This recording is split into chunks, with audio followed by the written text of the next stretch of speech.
Customer complained about squeaking, so let's fix it. Most of the times when you have squeaking, it's probably your brake pads.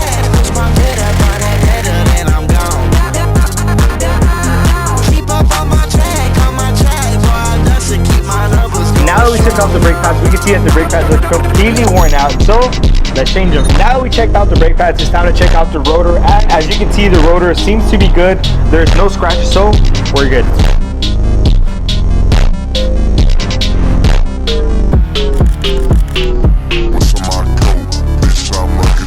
Now we're safe to drive.